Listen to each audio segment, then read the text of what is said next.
to be really careful when you assess mental status. Why? Any thoughts? Anyone recently assessed a patient with mental status problems?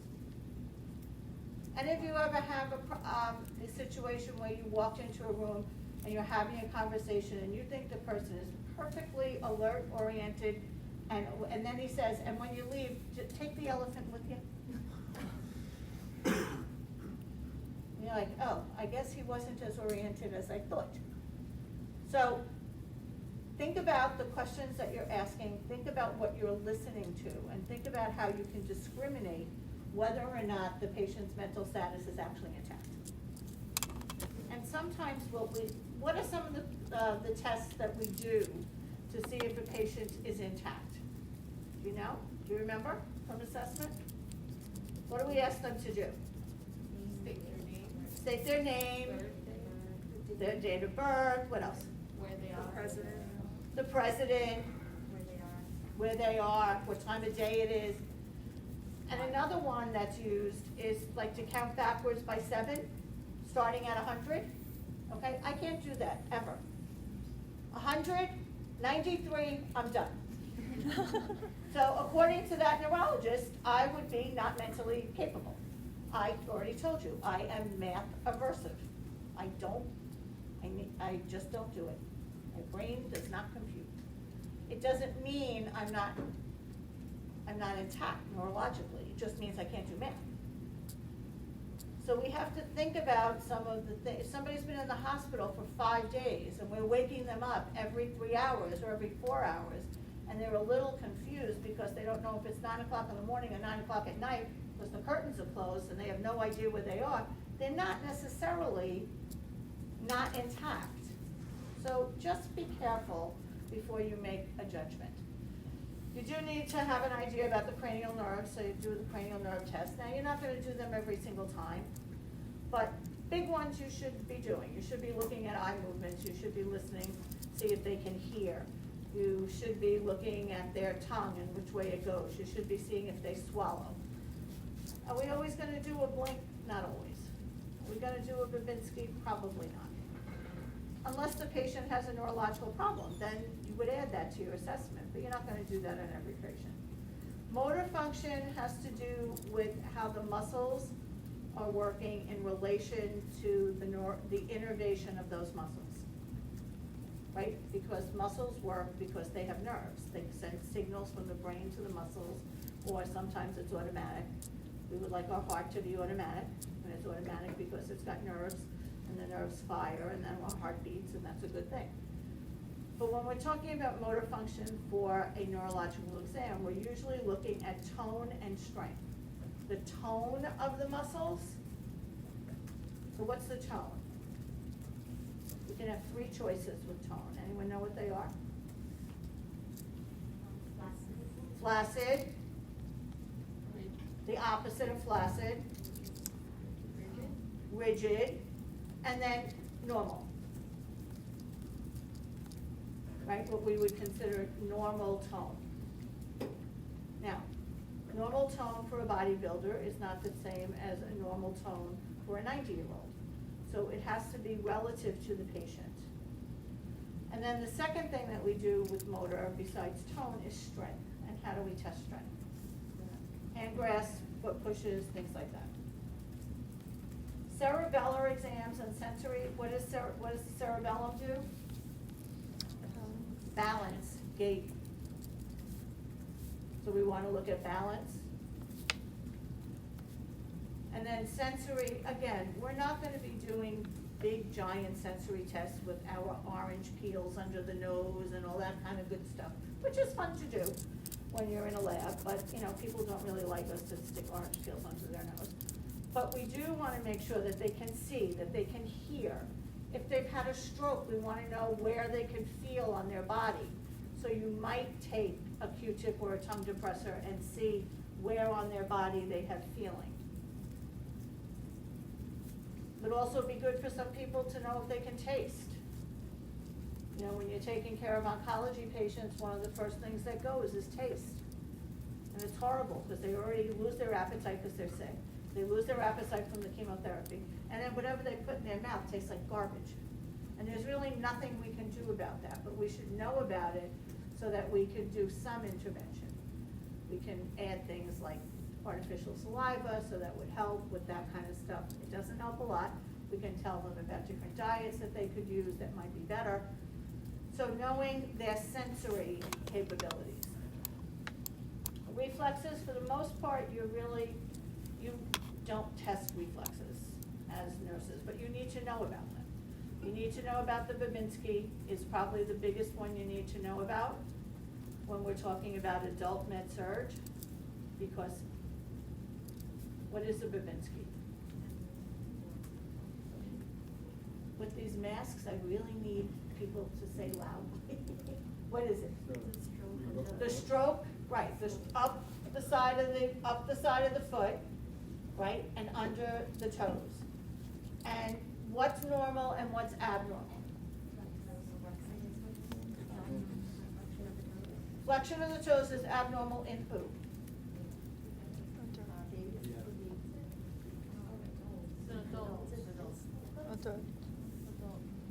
What happens when somebody touches the bottom of your foot? What's the first thing your toes do? But this is normal in babies. It should be absent. We should not have a Babinski reflex in an adult. Correct? Okay. So if there is a Babinski reflex, then we know that neurologically something is wrong. You should know about the pupillary constricting reflex, right, when you do Perla. You need to know about, give me a minute, it's early still. When we get to meningitis, I'll remember it, or I'll have a note on it and I won't have to remember it. But there's a reflex that happens when you put the patient in a fetal position that we would see in patients with meningitis that indicates an abnormality. But you're not gonna be running around for the most part as a nurse on a unit, unless you work on a neuro unit, with like a reflex hammer, checking, triceps, biceps, patellar, ankle, all those things. Speech has two parts, always. Speech has the mechanical part, that is the tongue and the throat muscles, and the larynx, or the voice box. And then it has the processing part. Language is processed in our brain, okay? So when we evaluate speech for a neurological patient, and I'm spending time on this because this will come up in one way or another, when we do the different disease processes, we'll talk about these, so then I don't have to explain them. So speech, we have to evaluate whether or not it's a processing issue. Do they understand the language that's coming in and they just can't respond? Or do they not even understand what's coming out of your mouth? Okay, so two pieces to speech. And then the Glasgow Coma Scale, I usually put, I don't know how this works. I have a Glasgow Coma Scale, but there's no little thing here. Usually a box. You know what? I'll show it to you tomorrow. Because we'll be in HP, so then I know there's a thing. The Glasgow Coma Scale is a scale that is made up of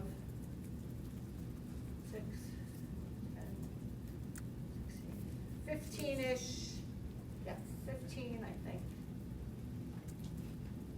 items in three categories. One is the patient opening their eyes. One is on spontaneous response to you, and one is motor response. And there are tests that you do, and when I show this to you tomorrow, it'll make more sense, that can give you an idea of where that patient is neurologically at that moment. It can't tell you what's going to be in 5 hours or even in 5 minutes. And it can't tell you what they were 5 minutes ago. It can only tell you what's happening right now with the patient. The lower the number, the worse the patient is neurologically. The higher the number, the better they are. So, and the highest number is 15. The lowest number could be 1, theoretically. But is usually somewhere around 3. So to give you an example, if the patient was having, had a concussion, and they went to the emergency room, they would periodically, like every 5 minutes, do a Glasgow Coma Scale test to see where they were, to see if that concussion was advancing or remaining stable. And we'll talk about that when we talk about concussion and other things. Okay, so that's your general assessment of the neurosystem. Now we're going to talk about, we're going to talk about diagnostic studies that are used across the spectrum of neurological problems. So CSF stands for cerebral spinal fluid. Comes from where? Brain. Where does it come from? Brain. It comes from around the spine, right? And around the brain, both places. Because the other thing you have to remember about the neurosystem is that it is all connected and that it is closed off from the rest of the body, right? There is communication through blood vessels and nerves and stuff, but for the most part, it's relatively closed off by membranes that enclose the spinal cord, and they also enclose the brain. They're called the meninges, right? And then under the meninges, we have spinal fluid, which also cushions, and it's the same fluid that's in the brain that's in the spinal cord. And it's one big system. And unlike any place else in our body, if something is going wrong in that system, it doesn't have any other place to go. And that's part of the problem. So if you have a tumor growing, and you will find, because it's my specialty, I will often, what do you call that? Just kind of go to something oncological because it's easier for me. But if you're growing a tumor in your stomach and it's getting bigger and bigger and bigger, it can go someplace. It'll push on things that it doesn't belong pushing on, and that'll be your first signs and symptoms of some difficulty perhaps, or if you've had GI problems or whatever. But there's room for it to move. If you have excess fluid in your brain, there's no place for it to go because of this hard skull. Some of us harder than others.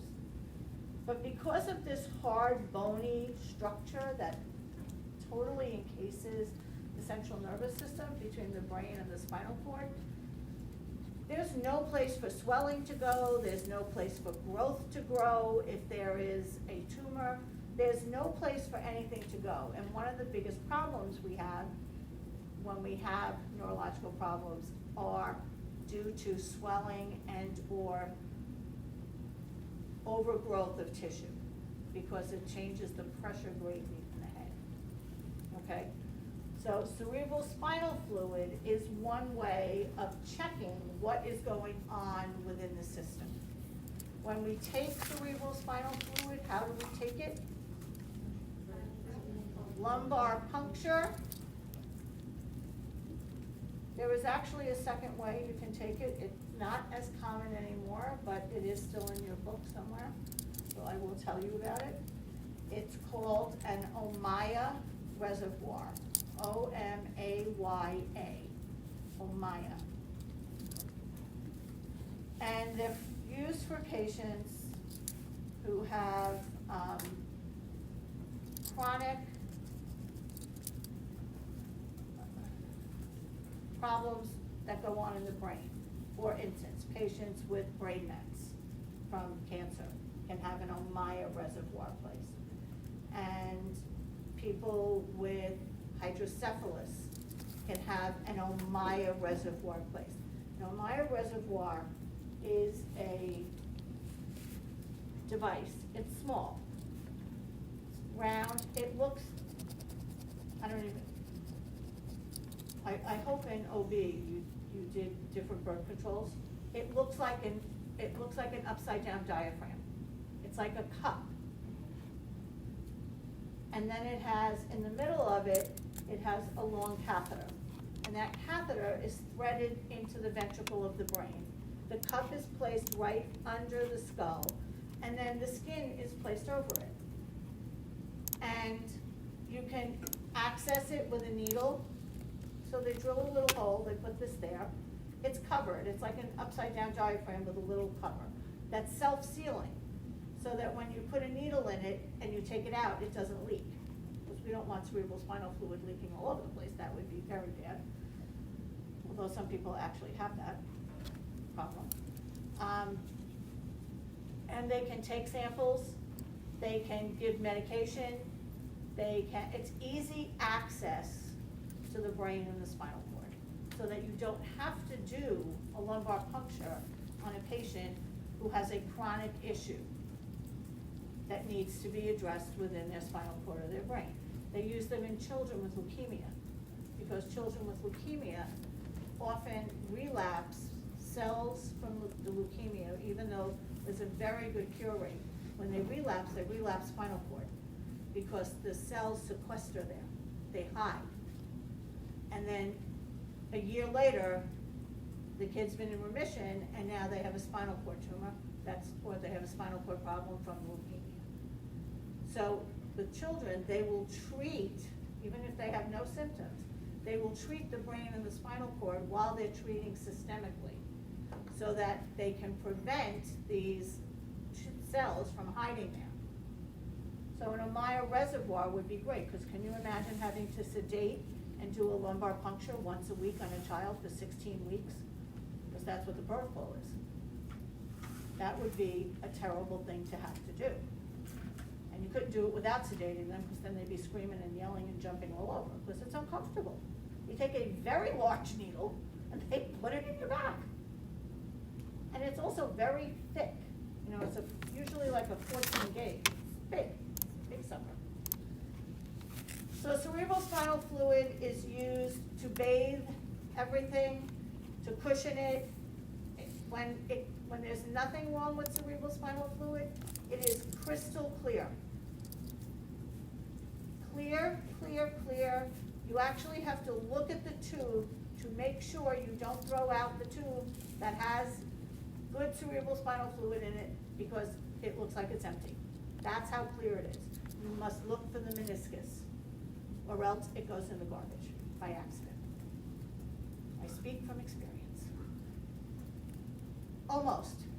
Physician screamed, I screamed, then the patient screamed, everybody was screaming. He's like, what are you doing? I'm like, it's empty. He said, no, it's not. I'm like, okay. And he was right. And I hate when they're right. But in this case, he was right. But he had also not listened to me. I had a system. And I said, put the filled tubes over here, and I'm going to leave the empty tubes over here. And if he had followed directions, it would have been where it was supposed to be, and I wouldn't have tried to throw it out. And there we go. So we were both at fault, because, I don't know. Cerebral spinal fluid that's not normal can have blood in it, it can have pus in it, it can look turbid. Do you know that term, turbid? It looks like stuff is in it and it's like floating around. If it looks like it has pearlized strands, a lot of times that's a bacterial infection, and that's the pus that we would normally see. Because you know sometimes pus looks shiny. When it's in cerebral spinal fluid, it almost looks like the inside of a pearl shell, and it kind of just floats there. So it could look bloody. The problem with bloody is it could be bad technique, or it could be that there's blood in the spinal cord. And the only way you can know that is when it comes back from the lab. They'll be able to tell by looking at the cells. So cerebral spinal fluid. Radiographic studies, plain old x-rays, which I forgot to put up there, and every year I say I'm gonna change it, and then add it, and then I forget. So plain old radiographic studies can be really very helpful in neurological problems. It can show us structures in the brain that are not correct. They can show us fractures. They can show us other things that are going on. So, you know, everyone's quick to say CT, MRI for everything, but a good old fashioned x-ray can't hurt. Cerebral angiography is exactly like cardiac angiography, except it's in the brain. So what do we know about angiography? Dye. We're going to use a dye on a patient. They're going to put the dye in, then they're going to take pictures and see what it looks like. What do we know about dye? Allergies. Allergies. If a patient has an allergy, does that mean we don't give a dye ever? You can pre-medicate them. If you know in advance, they go on a 3-day protocol of prednisone, moderate dose, and then a large dose of prednisone and a large dose of Benadryl. If they don't know and it's emergent and they must do it, then it's a very large dose of IV salumedrol and a very large dose of IV Benadryl. And then you watch them very, very carefully. The other thing about cerebral angiography is what? That's about it, I think. Oh, you should always warn, I'm gonna snitch on my husband again. You should always warn people whenever they get a dye, whether they're allergic to it or not, it can make them feel very, very warm internally. That's what we tell them. When my husband had his first test with a dye, he came home and he said to me, "You said I was gonna feel a little warm." He said, "It was like my body was on fire from the inside out." Now, I had never, ever had a patient describe it to me like that. So either he's highly sensitive, which could be, or he was just being a drama queen, I don't know. I guess he would be a drama king. Maybe a prince. So we do need to make sure that we tell patients that they will feel this experience. They may actually also have an orgasm. Very, very common when they get dye, that because of the dilation of the vessels in the genital area, they will often have an orgasm. And they were like, "You didn't tell me about that." I didn't think you'd mind, I didn't ask, whatever. So now I tell people, because some people are like, "What is that about?" CT MRI can be done with or without dye. With dye often gives a better picture. CT gives a more two-dimensional, MRI gives more of a three-dimensional. MRI is often used in soft tissue, it gives a better picture. Electrographic studies has to do with the use of electricity for study purposes. So the big ones are EEG and EMG. EEG traces brain waves, traces the electricity that's going on in the brain. Don't ask me what those tracings mean. I don't know, I don't read them. I do know that we can do it a couple of different ways. The old-fashioned way is that they put the electrodes directly on the head. They don't need to shave or anything. The head does need to be cleaned because oil and stuff, dandruff and stuff like that interferes. So you have to have a clean head. But they would put the electrodes directly on the head and then get a tracing. Now what they do oftentimes is they have a cap, and the electrodes are part of the cap, and they put the cap on the patient. Your head still needs to be clean, the hair still needs to be clean, the scalp needs to be clean, but they put the cap on the patient, and then they will wrap the cap to keep it in place, and all the cords come out in the middle, and it just makes it easier for the patient. Those often have a little box, very much like a Holter monitor, and they trace them for 24, 48, 72 hours, because they're frequently used for seizure activity. And with seizure activity, it doesn't happen all the time. So if you don't have one of these caps and one of these portable monitors, can be very difficult to actually catch the seizure activity that's going on in the brain if it's very minimal. And just because the seizure activity is not constant, it doesn't mean that it's not interruptive to the patient's life. So we need to be, and that unfortunately, whether it's done in the hospital or done at home over a couple of days, or just done periodically, like come in the morning this day, in the afternoon this day, late evening that day, really has to do with insurance. Because not all insurances will pay for the 72-hour monitoring at home. So for some odd reason, they would prefer to put the patient in the hospital for 72 hours, get a hospital bill that costs thousands of dollars, rather than send them home on the machine. One of these days, somebody's gonna blow up the insurance industry and start all over again. EMGs test the electrical activity of the nerves in the muscles. EMG stands for electromyogram.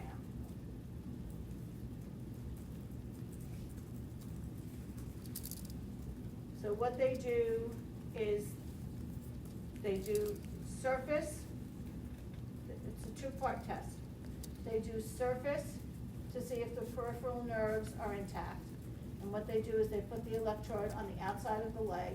They usually strap it on or wrap it on with some type of gauze. There's a conducting material. It's connected to a machine that increases in electricity. It goes up, and they see where the patient can feel it and where it gets uncomfortable. And then they can say whether or not the nerve is intact, which nerve, blah, blah, blah. The second part of that test is a little more uncomfortable, because what they do is they take pins, you're shaking your head, you had one done, it's not pleasant. No. Yeah. They take needles that are similar to acupuncture needles, so they're very thin filaments. But they put them into the belly of the muscle where the nerve would be, and it's also attached to a wire that's attached to the same machine, and then they turn the electricity on. And when they turn the electricity on, if the nerve is working, what happens to that muscle? It contracts like crazy, like you're having a Charlie horse in the middle of the night. But you've got it all in every muscle that they've turned on. So and you have to prepare patients. You can't just say to them, they're gonna put a little needle in and put a little electricity, it's all gonna be okay. It's really uncomfortable, and they should be prepared for really uncomfortable. And especially, like, if it's a kid, you should not lie to them. And people have a tendency to lie to children, which is never a good idea. My dentist got bit for lying when I was a child. He said, raise your hand if I'm hurting you. I raised my hand. I raised my hand. Third time, I raised my hand. He didn't stop, and I bit him. I was about 6. I wasn't old, but he took me out of that chair and he said to my mother, do not bring this child back until she knows how to behave. And I said to my mother, he didn't listen. He told me to raise my hand. So then she yelled at him, so I felt better. But yeah, we shouldn't yell. We shouldn't lie to kids. Kids know more. There's that new commercial, which I thought was interesting, because I wasn't really sure of the point, but I thought it was an interesting commercial, where they had the kids in the city for NYU's Children's Hospital over Christmas, and they said, don't lie to me, tell me the truth, and I'll understand better. It was like all these kids that some of them had, one had like a broken arm, but one was in a wheelchair. And they, basically, the message was, don't lie to me. I'm not stupid. I'm a kid, but I'm not dumb. Ultrasounds, we use just the same way we use ultrasounds for everything else. They can do carotid Dopplers. Those you should have talked about in cardiac because of the carotid endarterectomies. No? Yes? I see blank faces. When they do a carotid Doppler, they're looking for blood flow in the carotid to decide if they're going to do surgery to remove the plaque that's in the carotid. Okay. Transcranial Dopplers, and I don't know why that's underlined because I think it's spelled correctly, but anyway.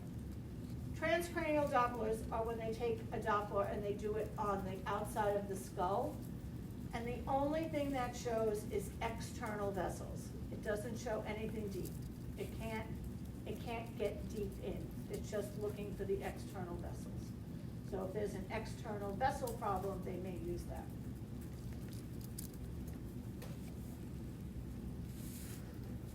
Okay, so altered level of consciousness, we kind of talked about this already, which is why I made PowerPoints, because I kind of did this. But, when we're looking at an altered level of consciousness, we need to look at the etiology and the pathophysiology, and it could be anything. But it's helpful to know what it is and not just say, oh, they have an altered level of consciousness. Do they have an altered level of consciousness because they've been drinking on a binge for 12 days and they have alcohol, so much alcohol in their brain it's not working? Do they have an altered level of consciousness because they've had a stroke? Do they have an altered level of consciousness because there's a metabolic problem in their liver and they've got all of this? What goes in your brain with liver?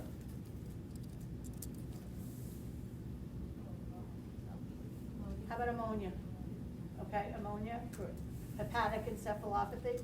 So knowing the etiology and the pathophysiology will help you to care for your patient and to look for other things that will be connected to it. You need to assess for confusion, because confusion is different than dementia. Someone can be confused but not have dementia, and you have to be able to distinguish between the two. Please tell me you did dementia when in psych, right? You do dementia in psych? Okay. So confusion has to do with having facts that are maybe not in the right order, or not being able to verbally give a good history in a logical way. That's confusion. Dementia is different than that. Dementia is when you have loss of memory and you have an inability to understand and communicate with the people external to you. So we need to make sure that we are assessing that properly. We need to make sure that we are looking at their movement. Is their movement symmetrical? Is there, because sometimes when they have, some people who are in a coma will have motions in, bless you, will have, what's the word?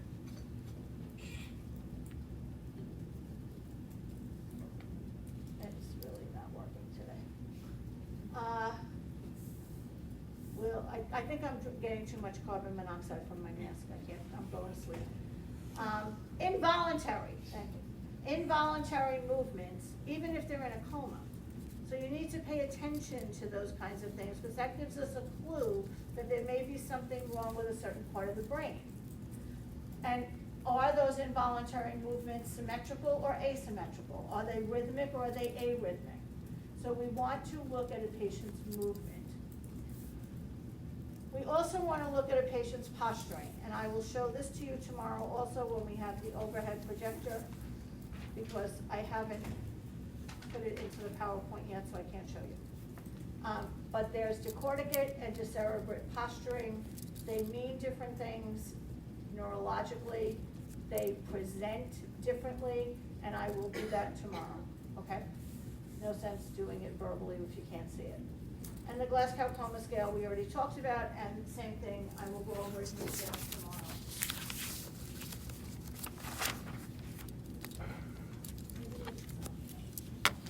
That doesn't look simple. Oh my gosh, let's look at this.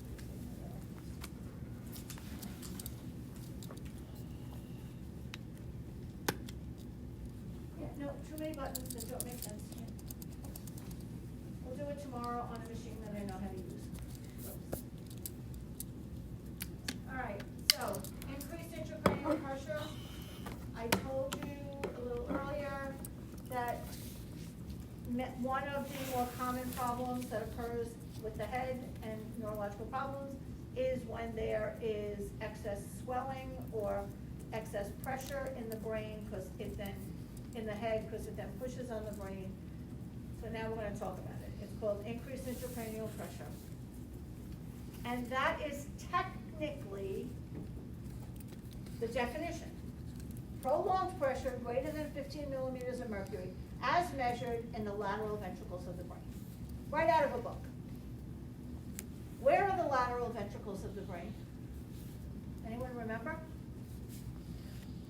Brain comes in two halves, right? In the middle is an open space, kind of, not a big one, and it's kind of like shaped like an oval, a sideways oval. Those are the lateral ventricles. They're smack in the middle of the brain. How often do you think we can actually measure 15 millimeters of mercury in the middle of the brain? Bless you. We can't. So what we're going, there are times you can. When a patient has neurosurgery, they will come out of neurosurgery, they will have a manometer in their head, they will have a hole, literally, a hole in their head. They will have the manometer there, and you can measure it directly. Highly unusual, unless you are going to work in a neuro ICU or a surgical ICU that does neurological procedures. For the most part, we're going to be looking at behavior and signs and symptoms that will indicate increased intracranial pressure. We are not going to be measuring it. But you need to know. Just try and see if it's spaced out there. All right. So, clinical conditions, that IICP is increased intracranial pressure. That's my own thing because I don't like to type. You won't see that anyplace else. It is not an official abbreviation, just me. So clinical conditions that are associated with increased intracranial pressure. Hemorrhage, makes sense, right? If you've got bleeding in your head or in your spine, it's going to increase the pressure that's in there because the pressure is very sensitive. You've got a certain amount of brain, you've got a certain amount of fluid, you've got a certain amount of blood, and that's it. And that's what makes up the pressure, is the play between those three things. When you have a hemorrhage, you've now got all this blood spilling out, and it's got nowhere to go. It's not like you could make a hematoma and get a bump. You can't get a bump in the inside of your head. So hemorrhage, tumor, same thing. Right? If you have cells growing in your brain that don't belong there and making your brain bigger in that area, it's going to affect the pressure. Trauma. Trauma will cause swelling. Swelling causes increased intracranial. Infection and brain lesions. There are, what protects our brain from most infections? Do you remember? What's that called? Blood-brain barrier, right? We have a blood-brain barrier that prevents most organisms from getting into our brain. The downside to that is it also prevents most antibiotics from getting into your brain, or chemotherapy getting into your brain. There are, however, certain infections that will get into your brain. Anyone think of one?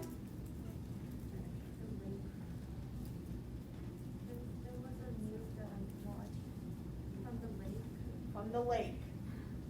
I know exactly what you're talking about, and I can't think of it either. But it is in, yes, it's in that kind of place, where there was it a listeria? No, that's in the pipes. Yes, there is an infection from a protozoa that comes from lakes when the lake isn't well aerated. That does go to the brain. Anyone think of another one? I heard something. I think she's trying to guess the disease. Okay. The crossbill from the cows. Oh, the Creutzfeldt-Johnson. Yes. From the cows, very good. Mad cow disease. Okay, those, what else? You're getting to the crux of it. Rabies, another one. What else? Lyme disease? Lyme's disease, again, another. What do all of those have in common? Can you get it? They're almost all viruses. They come from animals or creatures or something that actually carry the virus. They are vector-borne illnesses. Lyme's disease, Rocky Mountain spotted fever, rabies, Creutzfeldt-Johnson, the protozoa that we don't know the name of. They are all transmitted by another organism to us. A fly, malaria, okay, a flea, a fly, whatever they are. I think fleas and flies are different. But anyway, so there are certain infections that have an affinity to the brain. Zika, well, right? What about COVID? COVID's it's not a vector-borne, but people who have sensory loss, it's neurological sensory loss, right? When they lose their taste and their hearing, the bug has gotten to their neurological system. It is not because of congestion, it is because it has hit the neurological system. So, we need to think about these things when we are talking to patients and getting a history and trying to figure out what's going on with them. That will help us to do that. The other way you get infection in the brain is if you have a patient who is immunocompromised. Immunocompromised means what? I know you haven't had oncology yet. You're a little disadvantaged. Second group already knows. What's immunocompromised mean? Your immune system is reduced. Correct. Your immune system is no longer functioning at a normal rate, whether it's due to the disease or whether it's due to the cure that we're giving you for the disease, the chemotherapy, the radiation, the whatever, the immunotherapy, all of it. So when you have a compromised immune system, bugs that would not normally be able to cross that blood-brain barrier do. So in the early 80s, now I'm really dating myself, when I was a brand new nurse, I really was, I was a brand new nurse, was the beginning of the AIDS epidemic. So I've lived now through 2 epidemics. And the AIDS epidemic, and I worked in New York City, I worked at Sloan Kettering, I told you I was an oncology nurse. And the reason we were seeing the AIDS patients is because they all had a very strange cancer called Kaposi's sarcoma that was normally seen in elderly men of Mediterranean backgrounds, and it was a very different disease. It was very slow growing, it didn't kill them, and all of a sudden we had all these young gay men in the middle of New York City who were dying of this aggressive Kaposi's sarcoma. And they would come in and they would also have either pneumocystis carinii pneumonia, which is, we are all exposed to it. None of us get sick unless you're immunocompromised. Or they had fungal infections, because we all get sinus infections. They can be fungal, they can be bacterial, but they would get fungal infections that would eat through their sinuses, literally into their brains. And the whole front lobe of their brain, when you saw it on CAT scan, was missing. it was eaten away by fungus. It was almost always fungal. And they were dropping like flies. And we were seeing the young men, not just from New York, because at the time, when being gay wasn't as accepted as it is now, it's still not a panacea for people, but the young men from the middle of the country would come to New York for their weekends because there was no place for them to socialize. So we had all of these young men, probably from Ohio east, because west of Ohio they went to California. But from Ohio east, they were there every weekend. They were like our buds. They were coming for treatment, they were coming and they were dying of infection from brain lesions. And it was a horrible, horrible death, horrible. Their whole frontal brain was gone. So, and the same thing can happen to oncology patients. Oncology patients that get ear infections, if they're at a point where they are immunocompromised, that infection can literally, because infective material kills off good tissue. That's a side effect, complication. And it literally eats through the inner eardrum into the temporal area of the brain. So when we talk about patients being immunocompromised, it's not just a word. I mean, it really negatively affects their lives in many, many ways. So infective brain lesions, vector-borne or immunocompromised. Those are the two big areas. Aneurysms, that is kind of goes with hemorrhage, although even before it ruptures, as the aneurysm gets bigger and bigger and bigger, it takes up more and more space and it expands the brain. And it causes increased intracranial pressure. CVA, whether it be from hemorrhage or from clot, will cause increased intracranial pressure. And cerebral edema is in bold on purpose, not just because I couldn't figure out how to use the computer, because all of those things lead to cerebral edema, and that is what is frequently on the death certificate, because all of those things cause swelling of the brain, which will then exert so much pressure that the patient will die. So our goal is to monitor symptoms that will indicate that this is happening, and then lower the possibility of cerebral edema or decrease the amount of cerebral edema so that the patient can begin to get better. That's our goal.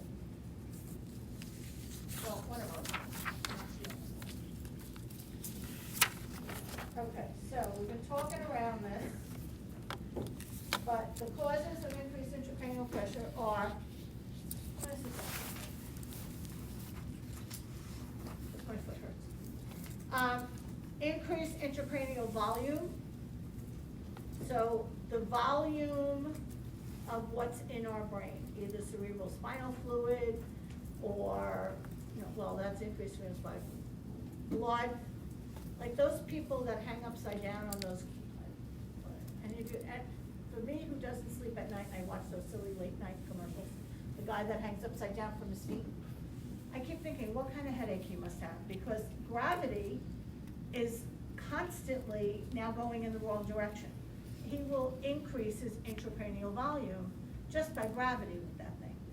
The other thing that increases intracranial volume are things like water intoxication, right? You all know that water crosses the blood-brain barrier. Do you remember that? Of all the IV fluid, water, and water that we drink crosses the blood-brain barrier.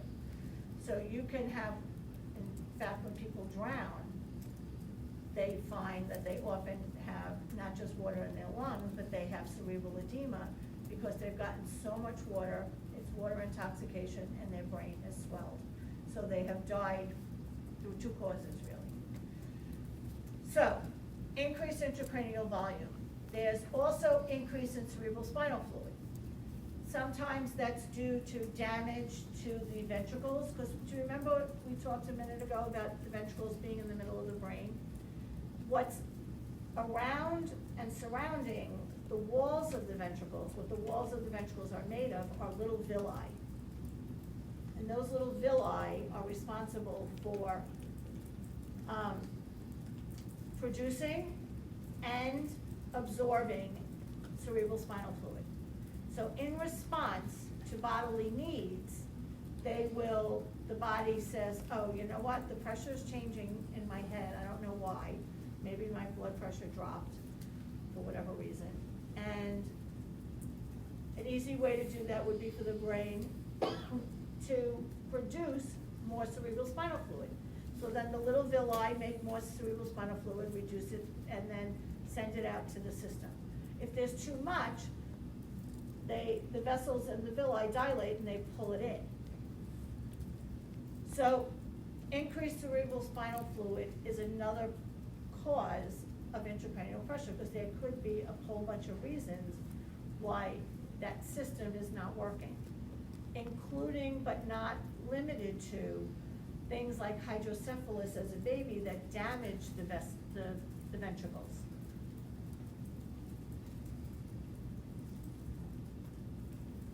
And then the last thing that causes increased intracranial pressure is an increase in brain mass, in the mass of the brain itself. And this is usually due to tumor growth. And in most tumors that occur in the brain, they do not occur as solitary little tumors. The most common brain tumor is called glioblastoma, and it's like fingers. It's got a center, and then it's got all these tentacles that go out into the brain. It is inoperable. You would have to take out too much of the brain. It is never operable. When you have brain mets from another type of cancer, you usually get multiple small lesions in your brain in very various spots. So to take them all out would be very, very difficult. Usually they will do surgery on brain mets if there's one or two or three solitary ones that they can actually see and get without doing too much damage. Otherwise, they leave them and they treat them differently. But it always involves an increase in brain mass.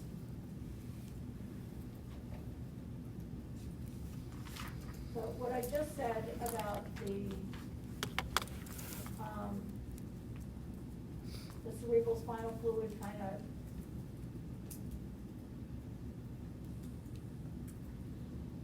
being regulated by what's needed by the body, that's part of this.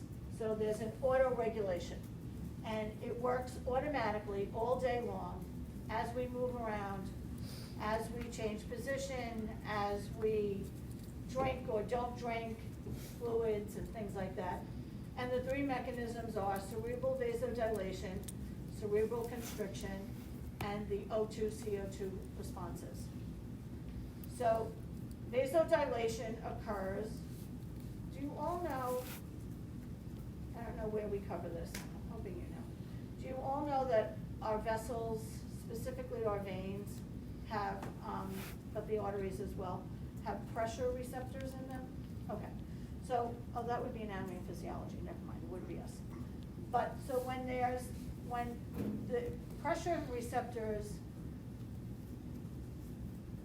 notice that there isn't a lot of blood up in the brain and we need a little more, they're gonna dilate. And when they dilate, it is going to change the pressure system that's been going on for the last, let's say, 2 hours. But it's doing it in order to get that pressure back to what's normal. Because these are things to maintain normality. Who are you and why are you at my door? It's not Jill Biden. If it was her, I'd invite her in. Professor Polney was beside herself. She was so excited. She was like, oh my God, you're going over to that building. I'm like, I want to be as far away from that building as possible. Because first of all, if someone's going to shoot her, we're going to be here, and I don't want to be here. And so first thing I think of, all those cops out there, first thing, I'm like, they all have AR-57s in their car, and I don't want to be here. I'm also not political, so I don't really care a lot. I know that's not nice, but I don't know. Many people are very excited. Now, if she came in, I would be embarrassed that I just said that, but here we are. Sorry, vasoconstriction happens when there's too much fluid and too much pressure in the head, and the brain is going to constrict its vessels. And then the other thing that it can do, well, it can't do it, but the other thing that can help alter the pressure in the brain is the O2-CO2 response. This you can see like when you're exercising. In order to keep, right, you're using more oxygen when you're exercising. I would not know, I do not exercise. It's like against my religion. That would be my religion, no exercise.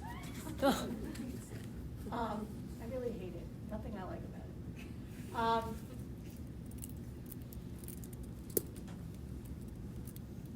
Your brain has to respond to the extra oxygen that's coming in when you're exercising, and then when you stop exercising and all that kind of stuff. So this all happens automatically. However, the good thing about all these things is we can also manipulate them externally, right? So if the patient has a head injury and the pressure is too high in the head, and we need to constrict the vessels to get some of the fluid out, number one, we can restrict fluids. So whatever IV fluids we're giving them, we're gonna give them very little. They're probably not gonna be on PO, all this other kind of stuff. But the other thing that they could do is that they could feasibly intubate the patient just to manage the O2-CO2 response. And then based on whether or not they need the vessels constricted or dilated, they would give the patient more oxygen or give the patient less oxygen and more carbon dioxide. So the O2-CO2 response, even though we naturally do it all day, every day, can also be manipulated. But the only way it can be manipulated is the patient is vented. They have to be vented. And they do that. They will sedate the patient for the head injury, even if they're breathing on their own. They will sedate them, they will intubate them, and then they will manage the brain pressure based on the O2-CO2 levels. Anyone know which one does what? O2 or CO2, restrict or dilate, which does what?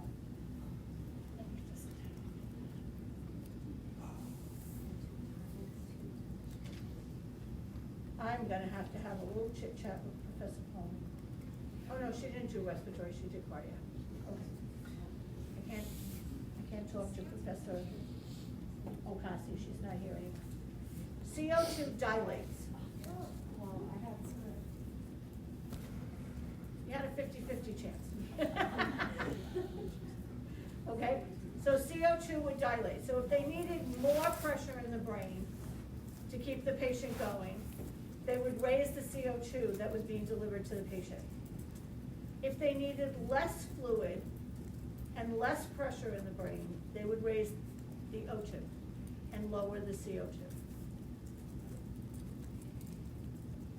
Okay? Can you repeat that one? Sure. CO2, which is carbon dioxide, right, is a vasodilator. So, if they want more blood to go up to the brain in order to maintain the normal pressure gradient of the intracranial pressure, they will give more CO2. They'll turn down the O2 and they'll increase the CO2. You can do that on a vent. That's what vents do, right? I presume, I have never worked in an ICU on a vent. I don't like that, I won't do it. But I do know what they do. And what they do is they manage the amount of oxygen and CO2 that the patient is getting. So, if we want the vasodilation, then we're gonna raise the CO2 levels that the patient is experiencing. If we want the brain to constrict, not the brain, if we want the vessels to constrict because the pressure is too high in the brain, then they would decrease the CO2 and increase the O2. Are you clear? Okay. And, oh. So then we have, in addition to all of those auto-regulatory thingies that we have, there are compensatory mechanisms. If the auto-regulation fails, or it's not doing as well as it should, there can be a displacement or a decrease of cerebral spinal fluid volume. The brain will make less, or it'll push it someplace where it doesn't belong. That's not great, right? When there's displacement. It's better if it decreases the production, but if it's decreased it to a point where it's at the lowest point it can go, and there's still too much cerebral spinal fluid, it's going to be displaced. And when it gets displaced, it gets pushed into cells, it gets pushed into tissue, causing cerebral edema. There can be a decrease in blood or circulatory volume. We just talked about that, right? That's what happens with the O2, the CO2, the fluids, the not fluids, that stuff. And then the last thing that happens is if all of those things fail, the brain tissue is displaced. So I want you to, again, I have a picture, but it goes on that silly projector that I don't know how to use, so I'll have to show you the picture. See the blank one? I was trying to get the picture there. I was not successful.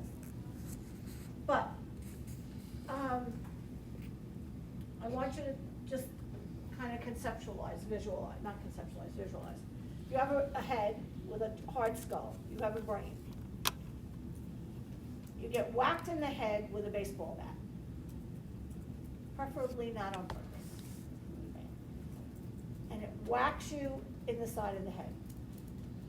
So now you've got an injury over here. And as blood cells rush to it to help heal it, right, because that's what our body does. It sends white cells in, it sends all kinds of things we make, and that's what causes swelling. As it swells and swells and swells, which is the process of healing, but now we're in an enclosed space. What's gonna happen to the brain if this gets bigger and bigger and bigger? It's gonna get pushed to the side, right? It's gonna get pushed. Eventually, what happens is the swelling goes around the whole head, and it will eventually push the brain downward, and then it pushes on the brainstem, and we die. That is often what happens in car accidents, where they say they die instantly. It's because they have hit their head with such force that the swelling is so immediate that they herniate right away, and they die. So there is a displacement of tissue. There's a movement of tissue where it doesn't belong. There's a pushing of the brain. And that depends on where the injury is. So if you get hit in the right side of your head, it's gonna push first from right to left, and then it's gonna involve everything. And it's gonna push it down. And it gets pushed down through the foramen magnum, and it goes onto the brainstem. What's in our brainstem? Hearts and lung, right? Heart and lung function is in our brainstem. Once it goes and pushes on the brainstem and surrounds the brainstem and swells, they're dead. So we don't want to get to displacement of tissue if we can avoid it. Sometimes you can't. My daughter, my youngest daughter, who you will hear about because she is my fearless child who lived in the ER. I was completely convinced they were gonna call DIFUS because literally we'd walk in and they'd say, oh, look who's here. Constantly hurt, because she's fearless. Yeah, I could do that. You know, she was 4, she was on the roof. How'd you get on the roof? She climbed out the window. Why'd you climb out the window? Well, we threw the sock to see if it would stick. And then it stuck and it didn't fall off, and Ben needed his sock, so I crawled out to get it. But her brain is just in it. She had a concussion as a freshman, a very bad concussion from soccer. And when I saw her CAT scan, they almost had to pick me up off the floor. Because I could already see that her brain was being squashed to the left. And they weren't even gonna do the CAT scan, because the guidelines say unless they lose conscious immediately from the hit, there is no need to expose them to radiation when they're that young. And I said, that's fine, you don't have to do a CAT scan, but if you don't do a CAT scan, I'm leaving, and I'm leaving her here with you. My husband said to me, you gonna leave her? I said, if that's the only way they'll keep her, then I'm leaving. They said, well, you can't just leave her here. I said, watch me. Just watch me walk right out that door. I said she needs a CAT scan. And then they did the CAT scan, and they're like, oh. Like, yeah, not good. Not good. The kid she had to be classified for the entire freshman first semester because she couldn't sit in the classroom with fluorescent lights. She could not sit in a classroom with these rows in the ceiling. She would get these massive headaches. When I took her home from the hospital, she literally fell asleep in her soup. She could have drowned. She literally, we'll talk about, that's called somnolence, when they can't stay awake. She was talking to me, and then 1 second later, she was in her soup. So when I saw her CAT scan and her brain had a little dent in it, I was a very unhappy and very frightened mother, because I knew what that meant, that was going to continue to swell, and she could die. My husband is just looking at a black and white thing. He was like, oh, that's what a brain looks like? Yeah. That's what not a white brain looks like. That's a bad brain. We don't want the brain to look like that. We want it to be flat against both sides. But for 6 months, her personality changed for 1.5 years. 1.5 years, she wasn't herself. I mean, they're big things. So displacement of brain tissue can be transient. In her case, it took 1.5 years, but she was fine. Or it could be severe, and it can cause the patient's death. So, and our job is to monitor all of this. It's a big job. They trust us with a lot of things.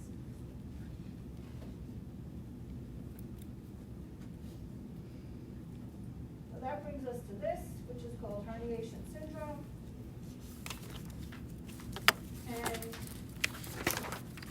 technically, it's a downward displacement of the mass of the brain with the potential to cause brainstem compression and death, which is what I just explained to you. There are really 3 types. The first type is what I just described to you, the side. It's called uncle, U-N-C-A-L, it's Latin. Not like Uncle Joe, U-N-C-L-E. Uncle, U-N-C-A-L. An uncle displacement means it's pushing from one side or just from the top, but it hasn't involved the, no. Uncle are lateral. I'm sorry, I take that back. They're always lateral. They can then progress to include the entire brain, but they are always start out laterally. They can also be either supratentorial or subtentorial. Do you remember what the tentorium is from physiology? The tentorium is a membrane that cuts the brain in half top to bottom, not side to side. Okay, because we know there's a right and a left hemisphere. There's also a top and a bottom. And the tentorium is the membrane that actually does the splitting. So supratentorial is above the tentorial membrane. And when you look at a picture of a brain, which we'll do tomorrow, you'll see, it comes around and it kind of indents and then it comes out a little bit and then goes down to the brainstem. That little indent is the tentorium. And then it could be subtentorial. Now, if it's subtentorial, there's a much higher rate of death because it's closer to the brainstem to start with. So you think about people who get hit in the bottom of their head, or they fracture a high cervical vertebra. They run the risk, the highest risk of a subtentorial herniation.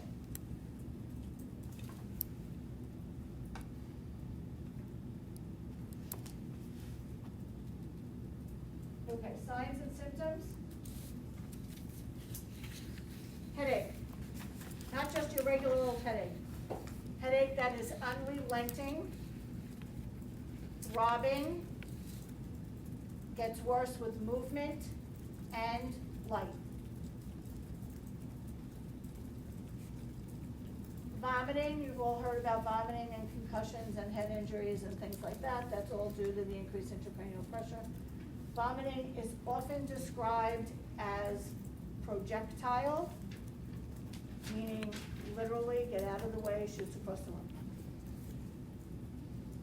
However, it is also often not associated with nausea. It's spontaneous. So sometimes it's spontaneous but not necessarily projectile. And it's not associated with nausea because nausea has to do with, they can have nausea. That's a separate, it's not up there, but it is a sign and symptom of increased intracranial pressure. And that's from the change in the equilibrium in the ear, because the brain is closer to the ear, not anything that's going on in the stomach. But it causes nausea. But the vomiting is spontaneous. They literally get out of bed, well, they don't, they just turn over and they vomit. Another example, my same daughter, she was visiting my son who lives in North Carolina, and she calls me at 1 o'clock in the morning, because they know I'm always up. He needs to go to the hospital and he won't go. It's like, what? I said, what? He's sick and he won't go. I said, what do you mean he's sick? Put him on the phone. So I said to him, what's the matter? He said, I've had this horrible headache and I keep just vomiting. He said, like, I'm at work and all of a sudden I vomit, which is not good. He's a physical therapist. He should not be vomiting on his patients. And I said to him, how long has this been going on? He said, a couple of days. I said, where have you been? He said, nowhere. I said, where'd you take the dog? He said, I took the dog to the dog park. I said, the dog park that's in the woods? He said, yes. I said, put your sister back on the phone. I said, drive him to the hospital. He had meningitis. He had because what do we talk about? Vector-borne. He probably got a tick bite. It's not the same tick as our tick. It's a different tick. It's boreal something. And it's endemic in his area of North Carolina. And I said to him, you need to go to the hospital right now. You have meningitis. He said, I'm not going. I said, put your sister back on the phone. I said to her, get him to the hospital. If you have to call 911, you have to get him to a hospital. Sure enough, he had meningitis. So 700 miles away, on the phone, I'm diagnosing. Get him to the hospital. But the kicker for me was not the headache, because he does get headaches, he's a headache kind of kid, was the vomiting, where he did not have to do anything. He could just be sitting at his desk and vomit. He said, I don't even make it to the bathroom at night. I'm like, and why are you still in your bed? Like, go to a doctor, do something. So yeah, it was meningitis. He was on doxycycline for 14 days, and it went away. So I mean, it's treatable, but the vomiting was so specific, and that's usually a neurological problem when they're just vomiting. Pupillary alterations are changes in the pupil sizes and in the ability of the pupils to constrict and contract. Well, constriction is contract and dilate. The pupillary alterations start on the side of the head where the injury is. So if you have a patient who comes in with blue latch stroke and their right eye is not functioning as well as the left eye, you can pretty much guarantee that the injury is on the right side of the brain. That's one of the few things that is not contralateral. Eyes are ipsilateral, ipsi meaning same side. So eye changes are initially ipsilateral and then become bilateral. As the swelling increases, the eye function decreases on the other eye. So when my little one had her concussion, when we first got there, she was hit on the right side and her right temple. Her right eye, her pupil was probably twice as big as her left one. Was not constricting well at all, was very sluggish, and her left eye was normal. By the time I took her home, the right eye was totally blown, it was not able to constrict at all, and the left eye was bigger than it was when we started and having trouble constricting. So very sluggish. And yes, I took her home after they did the CAT scan that I wanted. So, pupillary alterations, ipsilateral to bilateral. Papilledema is not something you will necessarily see because you don't really use an ophthalmoscope. But if you did use an ophthalmoscope, what you would see, and you need to know what it is so that if you read it in a chart, you know what it is. Do you remember from anatomy, when you look at the back of the eye, there is what we call the optic disc. It's like a circle, and that's where the optic nerve comes in. And normally it just looks flat, right? In the back, it kind of, from your direction, it just looks like a globe. Looks like this. When you have papilledema, the swelling from behind the head is pushing, and it pushes tissues and membranes through that optic disc. So you get like a bubble at that optic disc, and it's no longer that nice flat surface. It's flat, and then bubble, and then flat again. So it's swelling behind the eye that causes membranes and tissues to be pushed forward through the little hole, through the little disc. I see confusion. You can Google it, I promise. Cushing's reflex is also called Cushing's triad. This is different from Cushing's disease, which you will study next semester in endocrinology. Cushing's reflex is an increase in systolic blood pressure, an increase in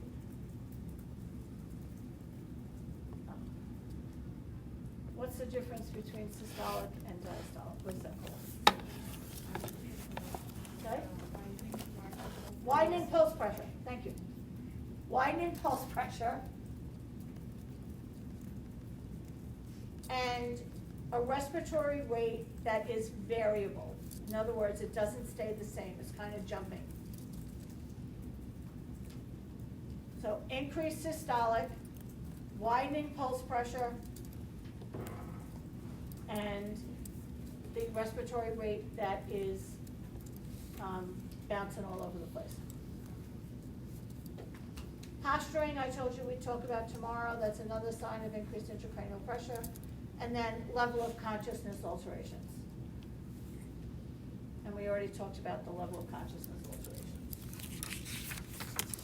I'm just going to do the last few slides and then you can take a break. So, for increased intracranial pressure, we're going to do the diagnostics or CT or MRI. Often they will do it without contrast because the contrast actually increases the pressure in the head. And then as the pressure comes down, they may repeat it with contrast to see how much damage, if they get a better visual of it. Serum chemistry is going to be done because we're going to be looking for those metabolic things that we talked about earlier, right? The ammonias and what else? Sometimes blood sugars that are way through the ceiling can make your brain a little goofy. And they're also going to do ABGs. Even though pulse ox has become so much a part of what we do every day, all day, a good ABG will give you much better and more specific information. So they will be doing ABGs on this patient.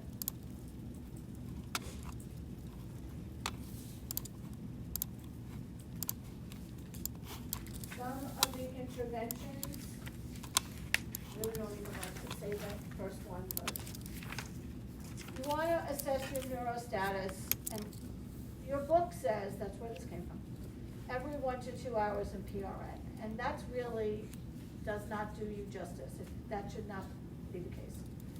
You should assess the neurostatus PRN, and according to physician order.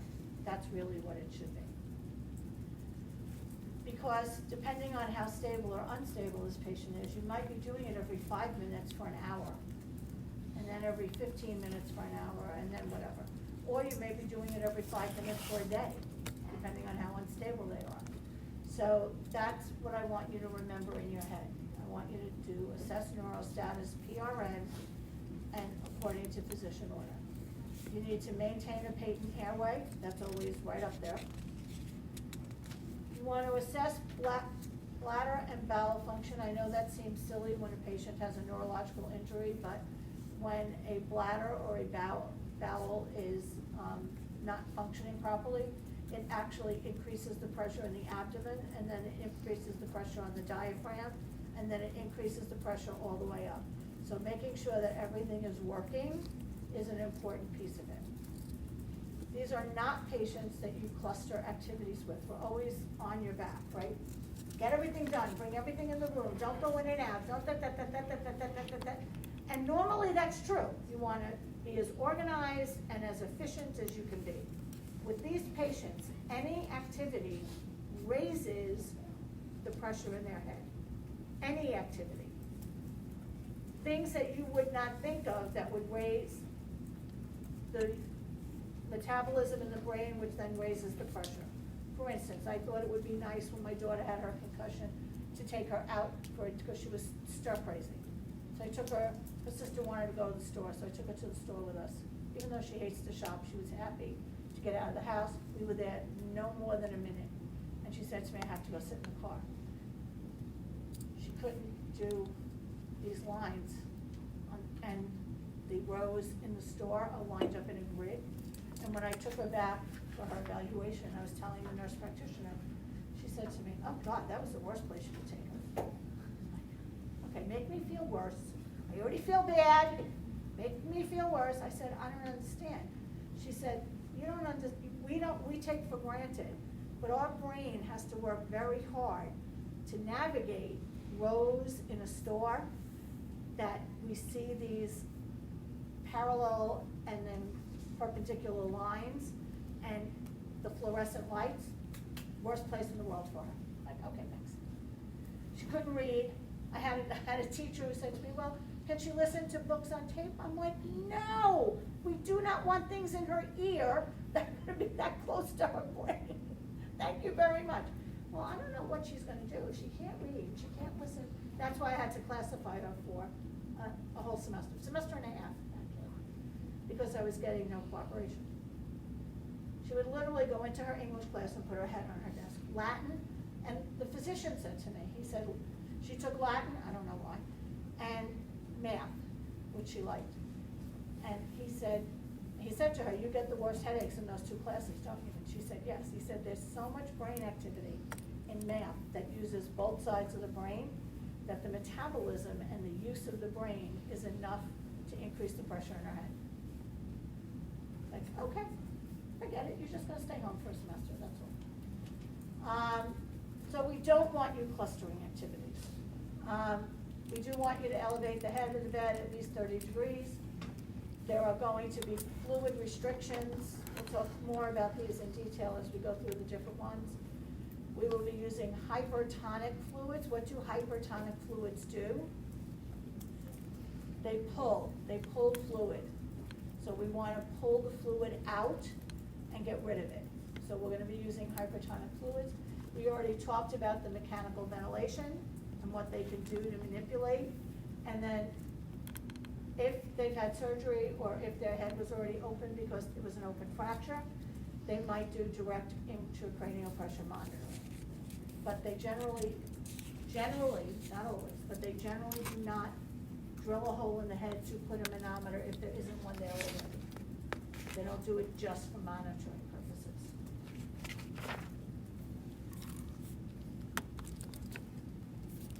Pharmacologically, these are some of the drugs we're gonna see. Anti-seizure medications, they can be given either because the patient has had a seizure due to the injury or the disease, or it can be given prophylactically because there's so much swelling, they're just going to assume that it's gonna happen. The two most common are Dilantin and Valium. Dilantin, you have to be careful when you give it IV. Do you remember Dilantin from, where would that be? Psych, right? Do they use Dilantin? Anyone remember one of, well, what do you know about it, anything? Okay, well, we know that it's got a pretty long half-life, so once they get to a therapeutic level, they don't need a lot of alteration, right? Because it stays in the system for a long time. We also know that it can cause gingival hypertrophy. Have you heard of that? Where their gums overgrow and then they get infected mouths because the food gets stuck up there and it's very yucky. And the other thing about Dilantin from an administration point of view is IV Dilantin is not compatible with anything except normal saline. So if you're giving it and it's an emergent situation, and you've got an IV of D5W running, and you inadvertently give Dilantin into that tube, you will get crystals in the tube immediately. And then those crystals can move into your patient, which would be bad. So you always have to think, if they're gonna give Dilantin, you need to go to the very lowest port, closest to the patient. First flush it with 10 cc. Clamp the tubing so no G5W is coming or no anything.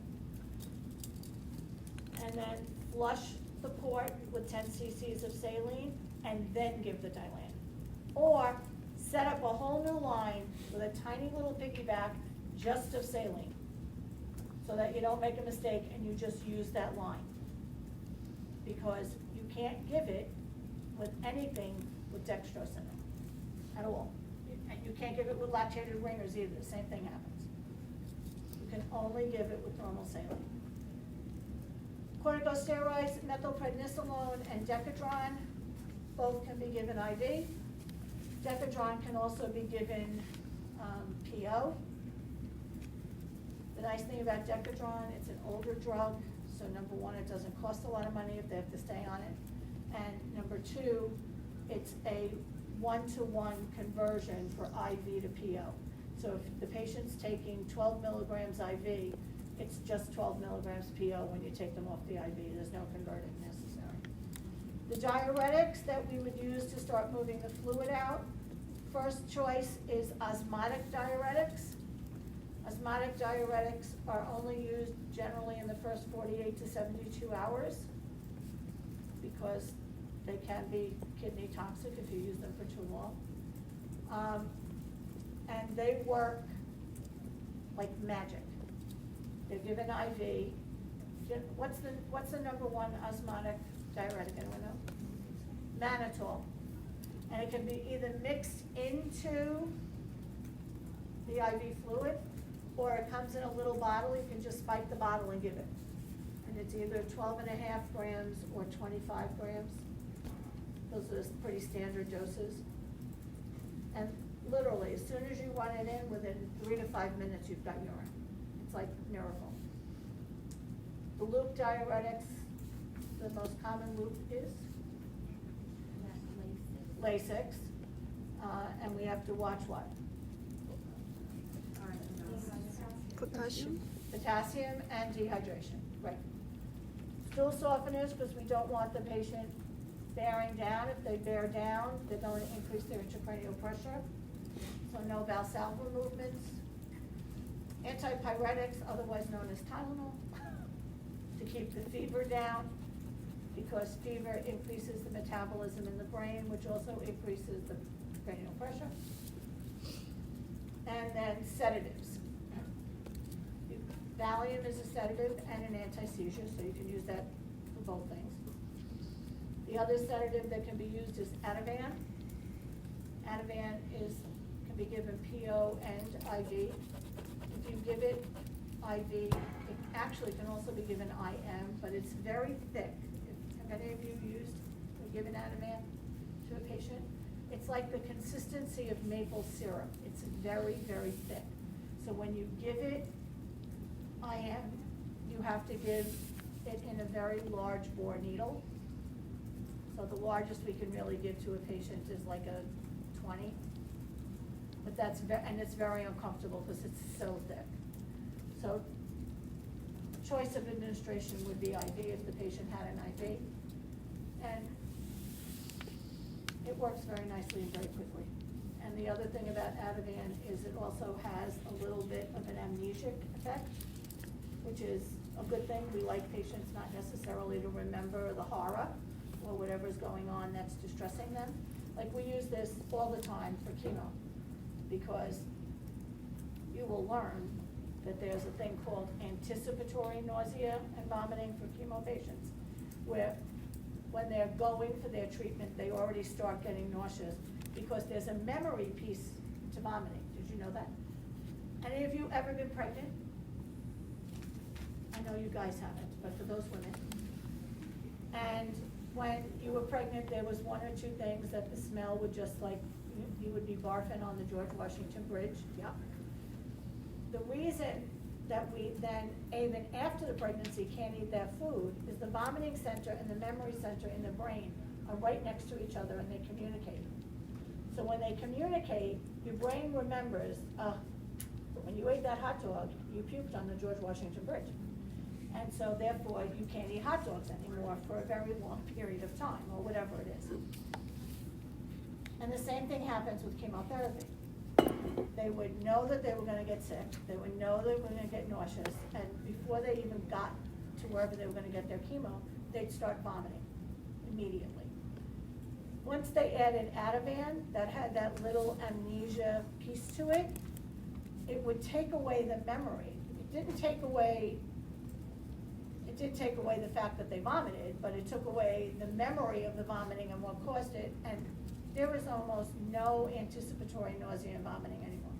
Because Ativan is part of every single emetic treatment that they give patients for chemotherapy. And it's because of that, and it works the same way when you have a head injury. You don't always want them remembering and getting anxious about whatever it was that caused the damage to the neurological system. You want to kind of take that away for a little while. So using Ativan is a good choice. Okie doke, it's 5 after 10. No, it's gotta be 5 after 11, right? So why don't we get back at 11:30?